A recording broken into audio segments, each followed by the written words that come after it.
প্রিয় ভাইরা আমার, শিরক অনেক ভয়ঙ্কর গুনাহ। শিরকের বড় বড় তিনটা ক্ষতি আছে। বলুন তো শিরকের ক্ষতি কয়টা? শিরকের তিনটা ক্ষতি। এক নম্বর ক্ষতি হলো সূরা মাইদার ৭২ নম্বর আয়াতে আল্লাহ পাক বলেছেন, ইন্নাহু মাইয়ুশরিক বিল্লাহি ফাকাদ হারামাল্লাহু আলাইহিল জান্নাহ। আল্লাহ পাক বলেছেন শিরকের এক নম্বর ক্ষতি হলো ইন্নাহু মাইয়ুশরিক বিল্লাহ, যেই ব্যক্তি আল্লাহর সাথে কাউকে শরীক করবে, অংশীদার স্থাপন করবে, ফাকাদ হারামাল্লাহু আলাইহিল জান্নাহ, আল্লাহ তার জন্য জান্নাতটা হারাম করে দিবে। বলুন তো জান্নাত হারাম করবে কে? জোরে বলুন, জান্নাত হারাম করবেন কে? আল্লাহ যদি কোন বান্দার জন্য জান্নাত হারাম করেন, সেই জান্নাত দেওয়ার মতো ক্ষমতা তোমার হয় পীর সাহেবের আছে? পীর সাহেব দিতে পারবে? খতিব সাহেব, ইমাম সাহেব? আল্লাহ যদি কোন বান্দার জন্য ফয়সালা করেন, একবার জাহান্নামের অর্ডার হয়ে যায়, জান্নাত যদি হারাম হয়ে যায়, আল্লাহ পাক ওই বান্দার জন্য পৃথিবীর কোন শক্তি আর কোনদিন জান্নাতে দেওয়ার ব্যবস্থা করতে পারবে না। দুই নাম্বার ক্ষতি হলো আল্লাহ কোরআনে বলেছেন, ইন্নাল্লাহা লা ইয়াগফিরু আন ইউশরাকা বিহি। আল্লাহ বলছেন, বান্দা তুমি যা গুনাহ করেছো, নামাজ কাজা করেছো, maaf করে দিব। জিনা করেছো, আমি maaf করে দিব।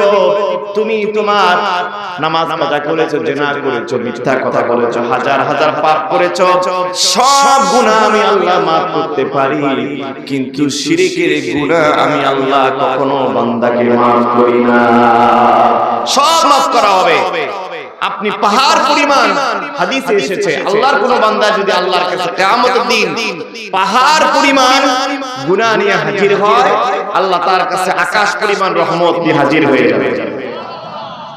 কিন্তু সত্য হলো বান্দার আমলের মধ্যে কোনো শিরক থাকা যাবে না।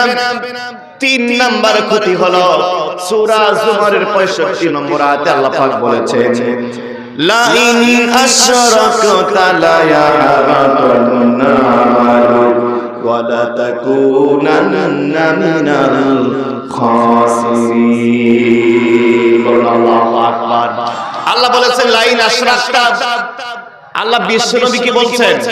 আচ্ছা বলুন তো, বিশ্বনবী কি কোনদিন শিরক করেছেন নাকি?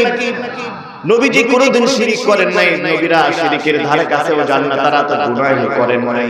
অথচ বিশ্বনবীকে বলা হচ্ছে লা ইন আশরাকতা, হে নবী আপনি যদি শিরক করেন, নবীকে অ্যাড্রেস করার মাধ্যমে তারা দুনিয়ার সব মুসলমানদেরকে আল্লাহ সতর্ক করেছেন, বান্দা তোমরা যদি শিরকের মতো গুনাহ করো লা ইয়াহবাতান্না, আল্লাহ নুনে তাকিদ ব্যবহার করেছেন। আচ্ছা বলুন তো, আল্লাহর কথা শতভাগ সত্য না মিথ্যা? আল্লাহর কথা এমনিতেই সত্য, আল্লাহ আবার তাকিদ ব্যবহার করেছেন।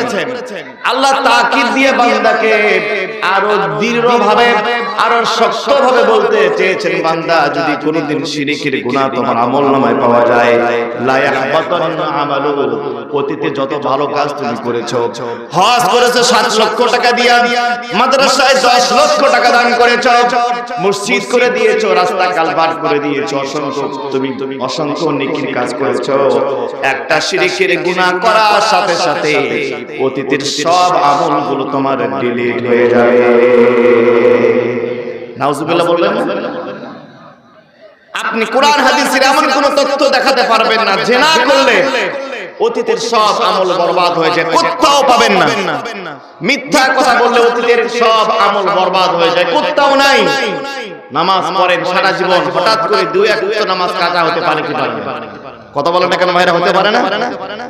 কিন্তু আপনার নামাজ কাজা হলে সব আমল বরবাদ হবে, এমন কোন তথ্য কোরআন হাদিসে নাই। একটাই গুনাহ আছে পৃথিবীতে, যেই গুনাহটা করা মাত্রই সাথে সাথেই অতীতের আমলের আপনার নেকির খাতাটা একেবারে শূন্য হয়ে যাবে, একটা আমলও থাকবে না। বলুন নাউজুবিল্লাহ। প্রিয় ভাইরা আমার, এবার বলুন তো শিরকের গুনাহ অনেক ছোট না অনেক বড়? ক্যান্সার হলে যেরকম মানুষ বাঁচে না, কোন মুসলমানের মধ্যে যদি কোন শিরকের গুনাহ ঢুকে যায়, তার ঈমান আর বাঁচতে পারে না, তার ঈমান চিরদিনের জন্য মরে যায়। এবার বলুন তো শিরক থেকে বাঁচার দরকার আছে না নাই? জোরে বলতে হবে, শিরক থেকে বাঁচার দরকার আছে না নাই? শিরক থেকে বাঁচার জন্য বেশি বেশি ঈমানের আলোচনা করা, বেশি বেশি করে পাঠ করা।